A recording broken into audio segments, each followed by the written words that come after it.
Hello বন্ধুরা, কণিকা queen ব্লগে সবাইকে স্বাগত। তোমরা কেমন আছো? আশা করি ভালো আছো। আমিও ভালো আছি। চলে আসলাম একটা ছোট্ট মিনি ব্লগের সাথে। তো আজকে বাড়িতে রান্না করেছি চিকেন কষা, আর করছি হচ্ছে ফ্রাইড রাইস। তো চিকেন কষাটা রেডি হয়ে গেছে, এখন দেখো ফ্রাইড রাইসের জন্য ভাতটা রেডি হয়ে গেছে।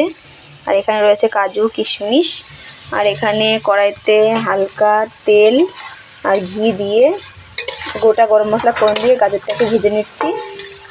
এবার আস্তে আস্তে কাজু কিশমিশটা দিয়ে নাড়াচাড়া করে তারপরে ভাতগুলোকে দিয়ে চিনি দেবো, তাহলে রেডি হয়ে যাবে।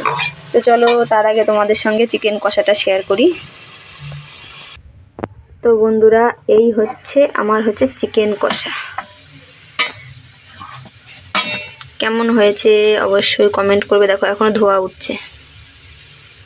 তো চলো ফ্রাইড রাইসটা রেডি করি।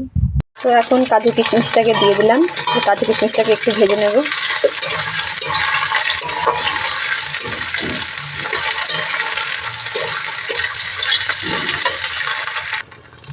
তো বন্ধুরা দেখো, ভাতটাকে এবার দিয়ে দিয়েছি, আর দিয়ে দিয়েছি সঙ্গে চিনি।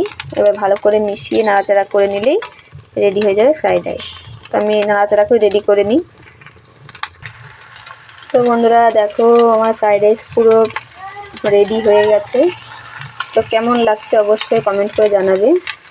একদম সাদা সাদা ফ্রাইড রাইস, একদম কত সুন্দর লাগছে না দেখতে। তো চলো, যখন খাবো আবার তোমাদের সাথে শেয়ার করছি। দেখো আমাদের ফ্রাইড রাইস রেডি, আর রাতে দেখো খাওয়া দাওয়া শুরু হয়ে গেছে।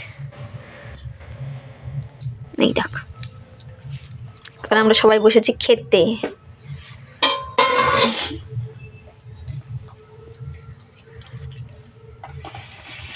তো চলো খাওয়া দাওয়া করে নিই।